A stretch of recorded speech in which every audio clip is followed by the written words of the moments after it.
Good afternoon, everyone, and welcome to today's webinar. We'll give folks just a few minutes to cycle on in.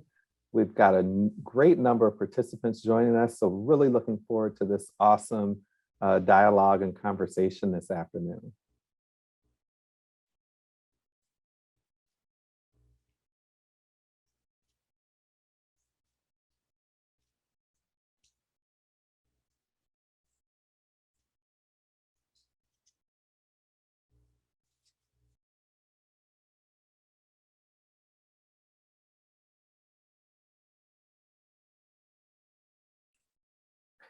All right, this is just a wonderful turnout of virtual participants. I want to thank all of our panelists. We do have one panelist that's having a little bit of technical difficulties getting signed in. So hopefully we'll be able to facilitate getting her in and participating in just a moment.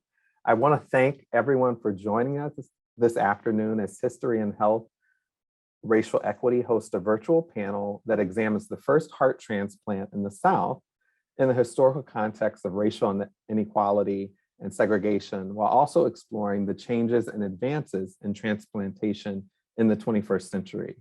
Our event today is also co-sponsored by the Humanities Research Center of the College of Humanities and Sciences.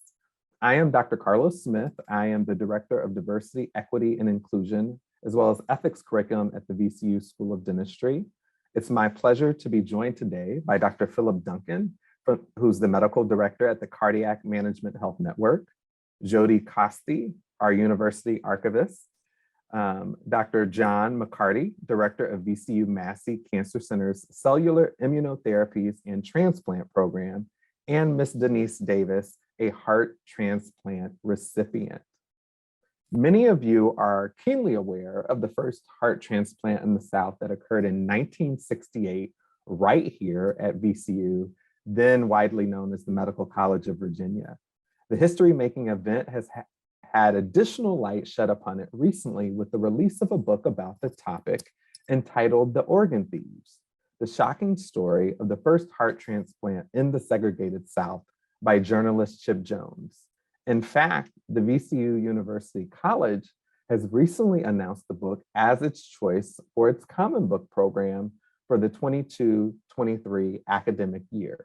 This marks the 16th year a text has been selected for first-year students on the Morgan Park campus, and it's the first book that has had its setting as the city of Richmond. There will be a plethora of offerings across both the university campuses and the health system in the coming year that not only highlight the book itself, but moreover, many of the things that we've learned, can learn, and continue to learn in upholding VCU core values such as inclusion and diversity. While our conversation today isn't expressly about the book does serve as a valuable resource as we learn and grow together as one VCU. So let's begin and get started. The year was 1968. We certainly want to welcome Chip Jones, who has joined as one of our attendees. He is the journalist who authored the book, Organ Thieves, so it is a pleasure to have you here. Mr. Jones will be with the entire VCU campus in October, giving a talk as the author of our Common Book for first-year students.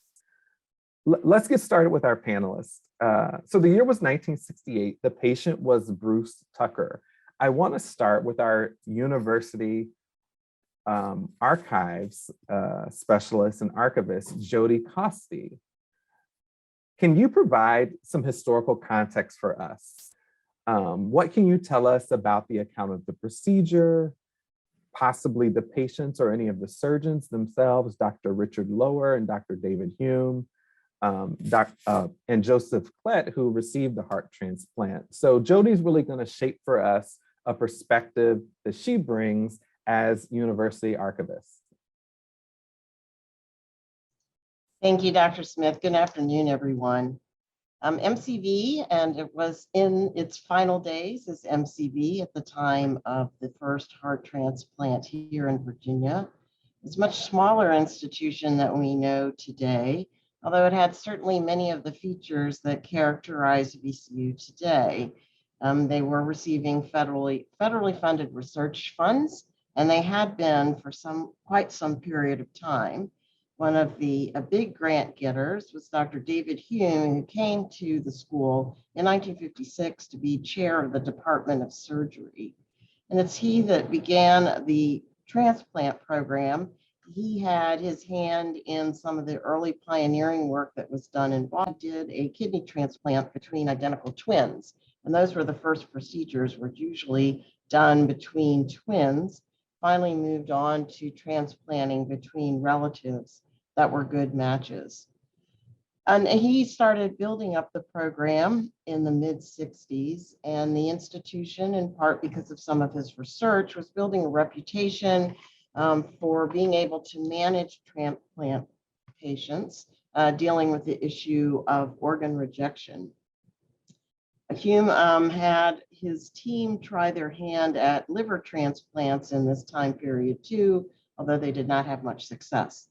So he was anxious to further build, and he was lucky that he was able to recruit Dr. Richard Lauer from Stanford University to MCV in the mid-60s to then start a program that would be looking at cardiac transplantation. And so Dr. Lauer had a lab in Sanger Hall where he did a number of research surgeries on dogs. And in 1966, Dr. Christian Bernard of South Africa, spent 4 months here in Richmond, and ostensibly to learn about kidney transplant, but he became curious about what was going on in Dr. Lauer's lab and learned the surgical technique that he would then later use in December of 1967 to do the world's first human heart transplant.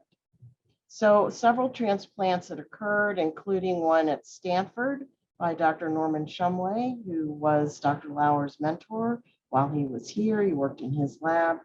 That occurred in January of 1968. But there was fever about transplant in 1968 because of what was going on. And if there's a book, Every Second Counts, that kind of relays the story of these various races, if you will, at various medical centers across the country. The one thing that I think that helped define the one here, that it was thoroughly based in lab research and not just surgeons being anxious to do the latest and greatest in surgical procedures.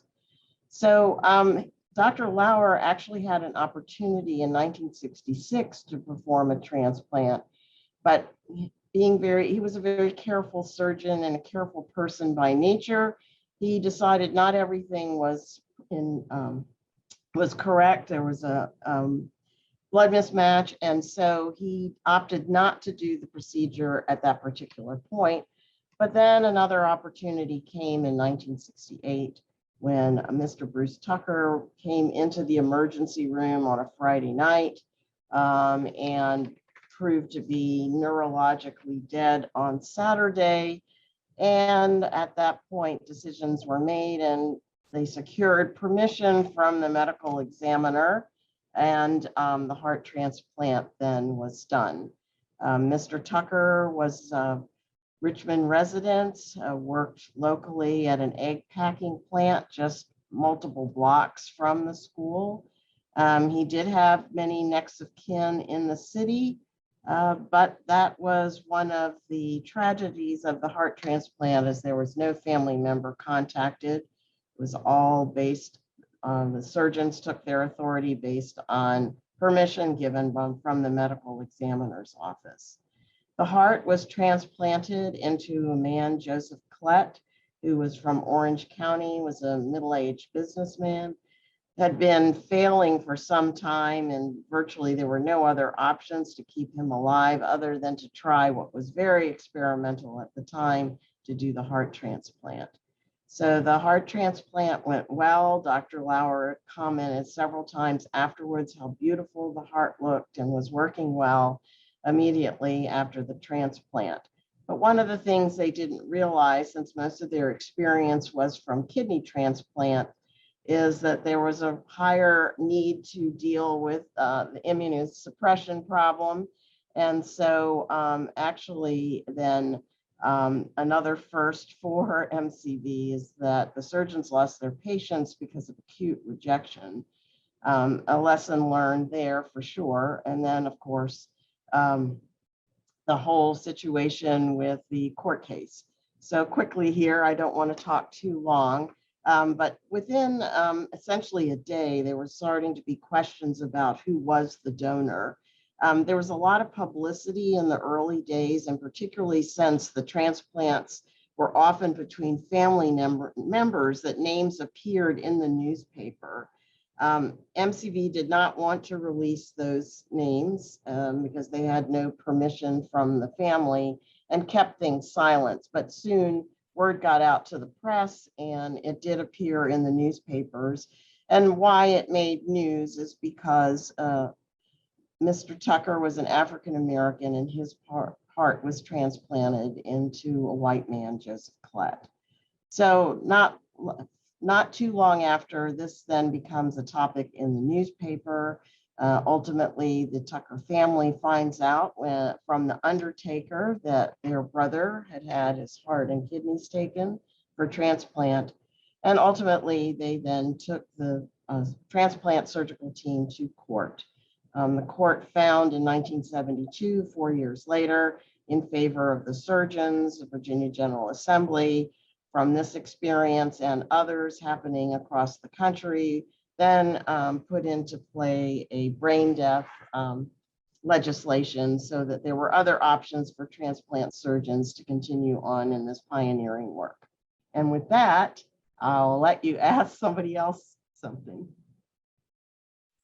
Thank you so much, Jodi. That was not too long at all. I think it's so important that we allow that historical context to really frame our conversation today, to frame our questions today, that we're not at all really here to have kind of a session that is ascribing blame or anything of that nature, but really to lift up the narrative that happened and also learn how we have prevented these kinds of lapses moving forward.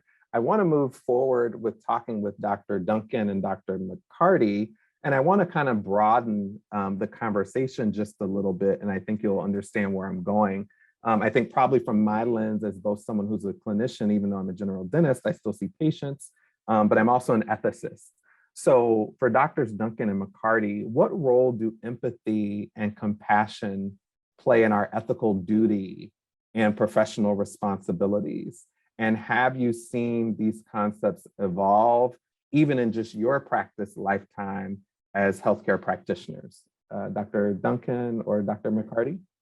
Okay, I'll take it first. And thank you. First, thank you all so much for inviting me. I've been a practicing community cardiologist in Richmond now since 1983. And now I'm actually on faculty at VCU.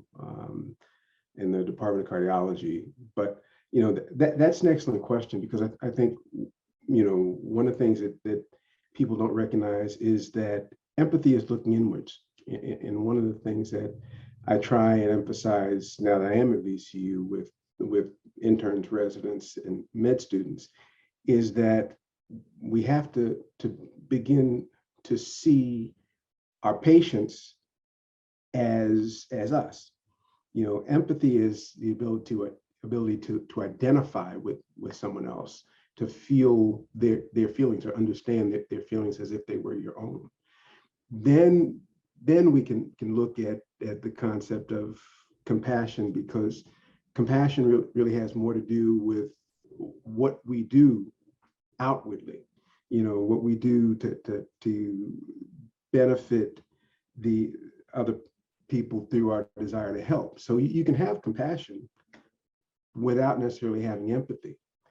And I think in medicine, it's particularly important for us to understand the fact that there is no them, they, or other. It's all us, because illness is universal. And I think if you do that, then true compassion, comes much more naturally and generically. So, those are my thoughts, and that's the thing that I think is so important, and it's so important for us to share with our trainees.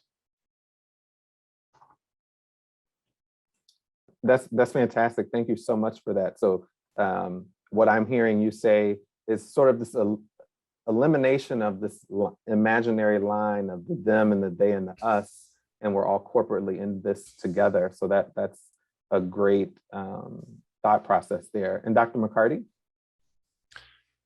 Thank you. Thank you for allowing me to participate in this. This is something that's actually very near and dear to my heart. I think empathy and compassion is also about making connections.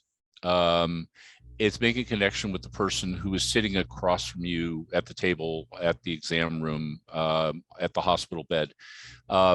It's understanding them. It's helping them. One way you can help them from making the disease be their entire entity and their entire identity is by seeing them a person within the context of their life with this problem, with this medical issue, seeing them in the context of their family with this medical issue, and work with them. By making that connection, you can work with them to not just, hey, I'm going to throw this chemotherapy or this surgery or this treatment at you. We're going to talk about how you and I and my team can work together. Here are tools that I would love to help you use so that we are working together to all move to a point of not just surviving, but thriving and moving past this. And I think you can't do that without making that connection. You can't see someone as that disease in that chair. You have to see them as a person within the context of how this affects themselves and everyone around them, the community that they live in. Taking some time to understand that is also goes a long way to developing that compassion, that insight, and that empathy. Thank you so much, Dr. McCarty. I think kind of what I hear you offering is the concept of dignity. This concept of patient dignity that can extend from that first initial meeting all the way, unfortunately, till death, right? And I think that's one of the things that the case with Mr. Tucker brings out is how do we continue to cultivate environments where we are continuing to honor the wishes of patients even after they have exited, right, or have transitioned. And that leads us really to one of the things, particularly as an ethicist, that I think really stands out about this book is this notion of informed consent, right? And family consent and surgical consent. And sometimes we use informed consent. It's really a legal term. And it's really, I think in practice, overly simplified, right? You kind of just sign, you read a document and you sign. But really, in its purest sense, informed consent is really an exchange. It's a dialogue. It's a conversation. It is actually quite a robust thing theoretically, even though we treat it a little bit mundane. But I think one of the things we can really lift from this incident and from the book is how those things have evolved, right? The safeguards that we now have in place, the advances, the policies. This was not normative in 1968, right? There's even debate ethically around those kinds of lapses. There weren't necessarily the same types of rules we have in place now, and a lot of the rules and procedures we have in place now evolved from these unfortunate lapses along ethical lines, right? Dr. McCarty, I recognize certainly that you are with our bone marrow transplant program here at VCU Health, which leads innovation for cancers and blood disorders, which is a little bit different entity from solid organ transplant. But can you speak to us about how protocols and policies around informed consent, patient and family organ donation, how have they evolved since not necessarily 1968, but certainly over time in the course of your career? So I think there's more entry, as you know, as an ethicist, more entry of teaching ethical principles in medical school. I mean, and also by imbuing that concept as medical students and trainees go into training, and they see their mentors and their guides and exemplars as working with this. There are regulatory things certainly that go along with it. And I'm going to say that there is a certain amount of congruity here between what the transplants that I do in the solid organ, in that, we're doing highly complex, highly technical, highly scientifically, minutia based therapies for people that really, it doesn't matter who you are. I could get you to sign a piece of paper and technically meet the criteria of informed consent.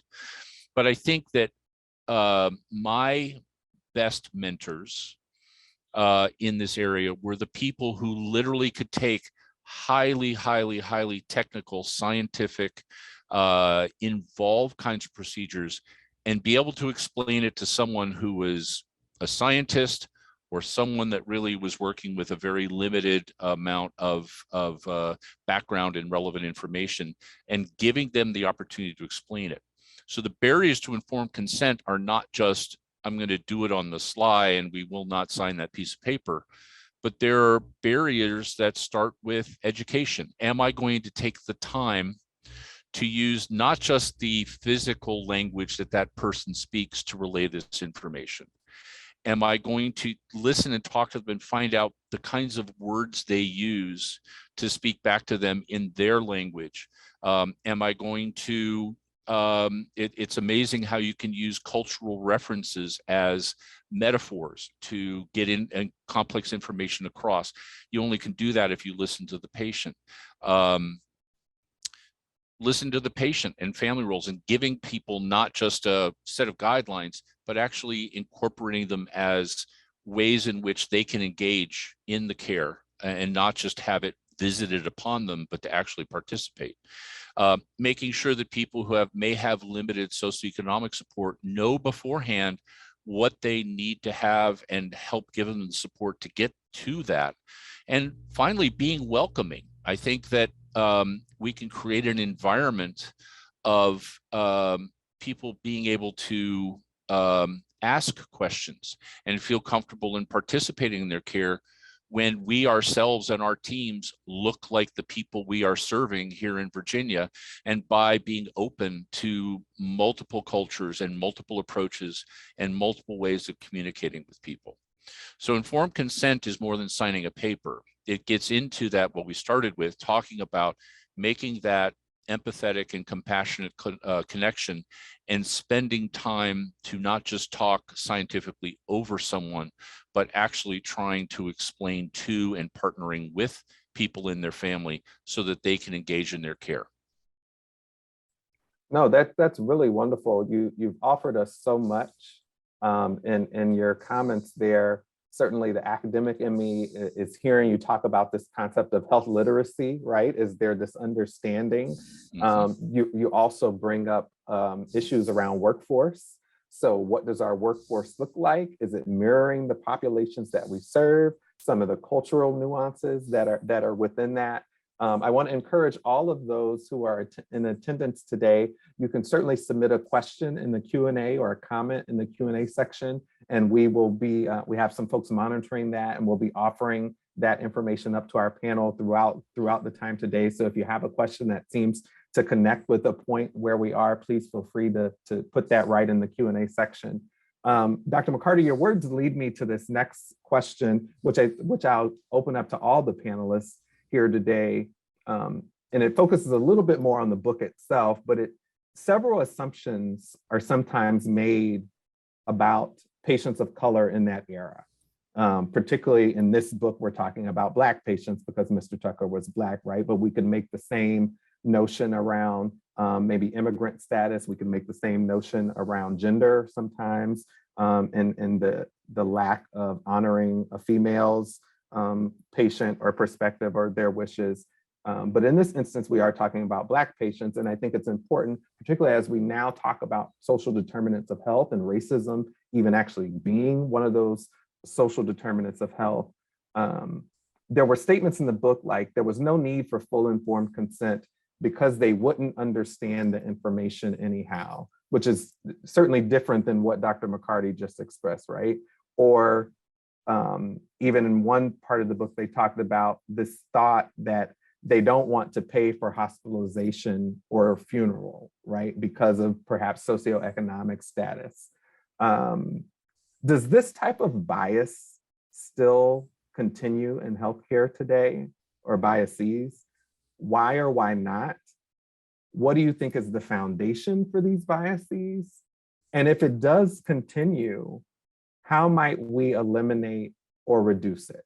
And so I know those are big concepts and big questions, but I thought we'd be able to have a great dialogue. We also have Ms. Davis, who is our patient representative on the call today. So welcome to you. We're going to ask her a specific question next in the order, but I open that up to the whole panel. What do you guys think about that? Do these types of biases still exist? Where did they come from? How do we deal with it? How do we move forward or mitigate them? So I'll sort of jump in there in that the short answer to that is yes, biases still exist. And I think the reality is that biases are always going to exist. For those of us who provide care, it's important for us to recognize what those biases are so we can overcome them to provide the best care to the folks that we're going to care for. So, you know, one of the things that, again, I encourage the folks that I have the opportunity to take part in training or mentoring is that, you know, be aware of your biases, be aware of your gaps, things that you don't have. So if you don't understand what it's like to be in a hospital bed, and your language of choice is Hindi, what it's like to have people coming to you and doing things and saying things to you that you don't understand. Recognize that, okay, I may act based on my inherent biases, or my inherent biases over gender or sexual orientation, and definitely about race. Also, the biases we may have about habits. I think, and I'm sort of interested to see what Dr. McCarty has to say about this, because one of the things that I've in the arena of cardiac transplantation is clearly we clearly have don't want to give an organ to someone who is going to abuse it. So we have certain feelings around certain types of substance uses. Well, that can sometimes have cultural connotations, and we need to look at what we do know about it, what the facts are about it, and address that as we're in our transplant committee meetings, making decisions literally about who will live or die. And I just want to say ditto on what Dr. McCarty has to say about when we interact and speak with patients, we have to recognize that we have the benefit of years of training in our areas of expertise. We're talking to someone who doesn't have that training. So it's like when I talk to an IT person, lots of times I don't understand what they're saying. But, so when I talk to a patient, if they don't understand when I'm using jargon and the like, that is not a problem with the patient's health literacy. That's a problem with my ability to teach. Something else I try and share with folks is, if you use a word that has 3 syllables or greater, you should try and break it down and explain it to people. I think it's something that we have to continue to work on an ongoing basis to recognize that, yes, we have biases. We have to overcome them to provide care. I agree. And I think the other tyranny that's a reality now, in the face of COVID and everything else, is the tyranny of time. We feel, for me, when I'm having in fact, this morning before this meeting, I was meeting with someone about a new diagnosis for needs a bone marrow transplant. And, I know that's going to take, if I'm going to do it right, it's only slotted for an hour, but unfortunately to do it right and to answer their full questions, it took a full hour and 45 minutes. So that everybody understood, and actually felt empowered to be able to participate in the care and move forward. Meanwhile, the pager's going off and someone's knocking at the door and only just one question, da, da, da, da. That's the reality. And sometimes when, burnout, as you've heard talk about, is a real deal, it's happening even more with COVID, there is a tendency to say, well, I could talk to this person about a clinical trial that may actually give them advantage or an access to, a better cutting edge care, but that's going to take another 15 or 20 minutes. It's not worth the time. Or it may be the tyranny of, well, I'll give them sort of my short answer version and we'll try to pick it up later. Sometimes that opportunity, because time doesn't necessarily get any less precious as time goes on. And I think that is one, unfortunate but important driver of not necessarily out and outright bias. But if we are concerned that someone might take more time or might need more time and the system is not giving it to us to do it, then we're actually giving that person short shrift and essentially engaging in, I don't know what kind of bias you would call that, but you are. So I think we need to find ways of giving people the time and the attention that they need within a system where, unfortunately, time is what we have to apportion out to everyone around. I think those are powerful perspectives and points. I didn't know if one of the other panelists wanted to chime in on that question at all. I'll give you some space to do that. But I think some things that I would definitely want to lift up, and what I heard Dr. Duncan posit specifically around biases as it relates to habits and maybe addictions, and particularly when we're talking about organ transplantation, right? And he mentioned you want the organ to find a home with someone who's not going to abuse it, right? And so it made me think of systems. And I think one of the questions I often field as someone who does the work of diversity, equity, and inclusion, when we talk about systemic racism or structural racism, I know that can be politicized in many ways, but I consider myself a sort of positive disruptor. And I think that's a precise place where, for example, if a person like a Dr. Duncan or a Dr. McCarty is in the room to problematize these issues or trouble these issues in a way. So and I'll make that more real, right? What do we do with a patient who is on the transplant list and perhaps there's discussion around an addiction or habits that this patient has, but are we treating that addiction as disease and making some educational awareness and some efforts to help them mitigate that disease? Or are we still stuck in maybe 1988 where we're treating addiction as criminal, right? Does that make sense to everybody? And so I think that's a way that often systemic racism is at work. And that's a way that we can be a positive disruptor to create pathways and avenues to think about things a little bit differently and be the one that sort of asks the question.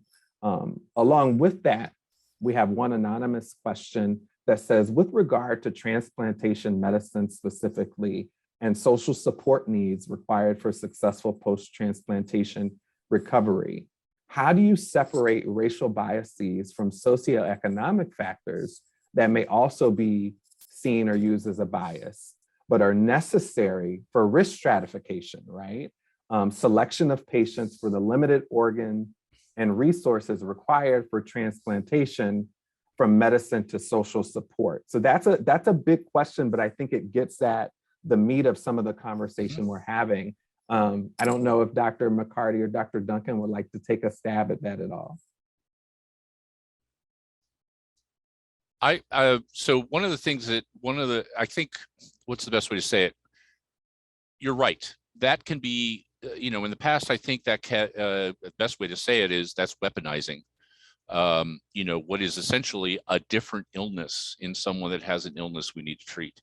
And that's not appropriate. I think, number one, this is an issue that if it is truly going to impact the care and the eventual quality of life, and as I said, the thrivership versus just survivorship of the patient recipient, then it needs to be part of the therapeutic thing that you do. I think also in my kind of transplant, I don't use cadaveric organs. I actually have to put a donor at risk to donate in order to affect this transplant. So I have two people that I need to be considering. And the nice thing about it is that there is a very standard set of criterion for people moving forward in hematopoietic cell transplant that is very specific. Now, let's say someone isn't meeting it. So frankly, it can be addiction. It can be deconditioning, it can be lack of exercise, it can be, they just don't feel like getting a move on. It can be that their diabetes is out of control and not engaging in that care. All of those things are equally a problem, which we need to prehabilitate rather than just say, no, you're not a candidate. But if you engage people and patients and families into what is essentially the target aiming point and give them the tools and the resources to get there, then you're no longer weaponizing it. You're actually making part of the global milieu.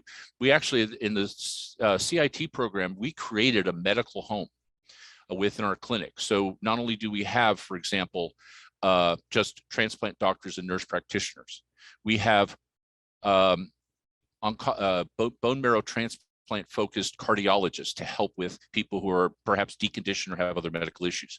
We have BMT focused psychiatrists and psychologists and counselors to help with this kind of getting past many of the addictions or things that could be barriers, even tobacco smoking and getting to that.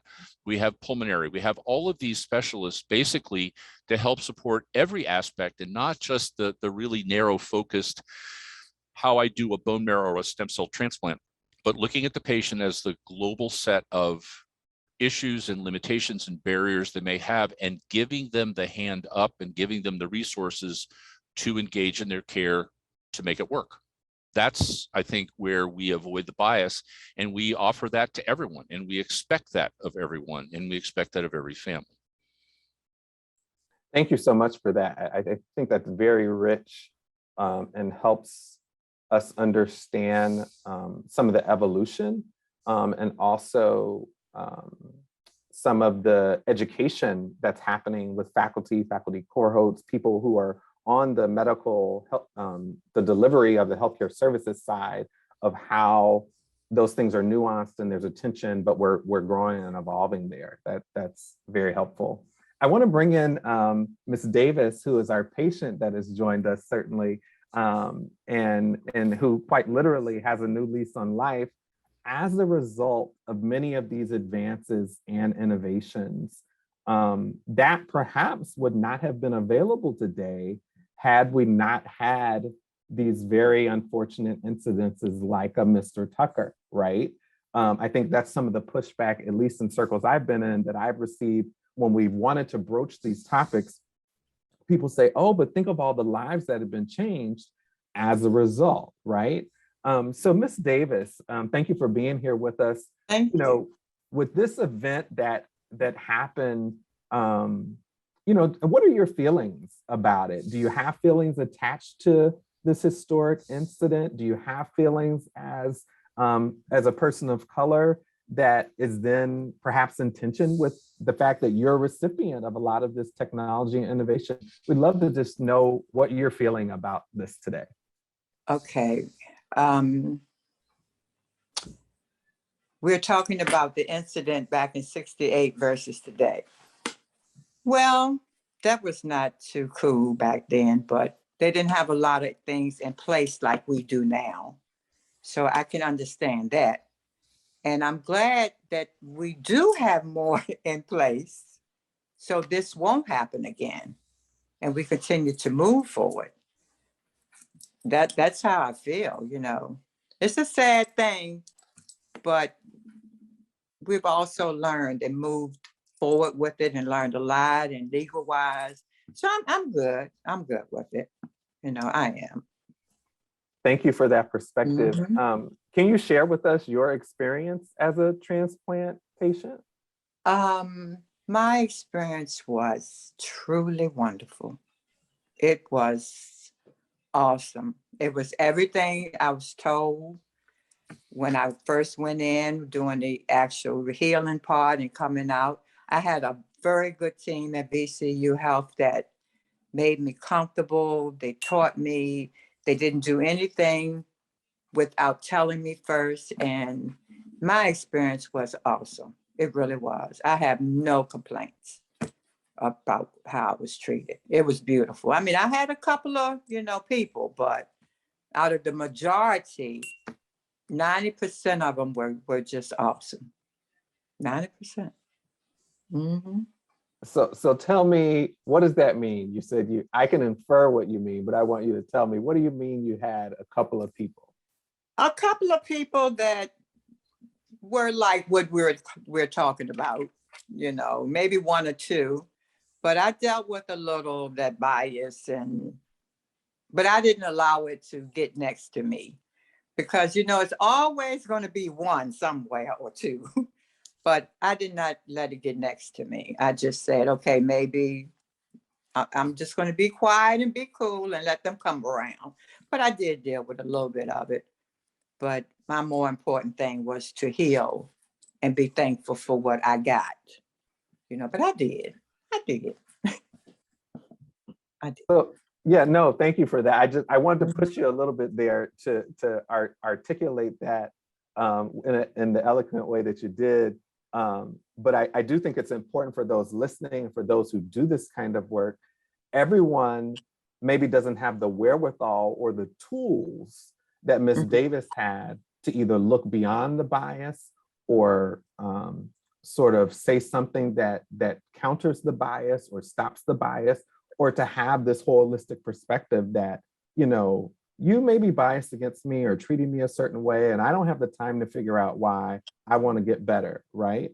That is a profound and wonderful way to push through, but some of our patients may not have that perspective. And so that's why these educational offerings are all the more important, that we can create systems, can have knowledge points, can have teachable moments where we help those staff or health team members that have some of those struggles to be able to grow and learn from those biases. So we're so glad you're here with us, Ms. Davis. And may I add one more thing, like you said? Yes.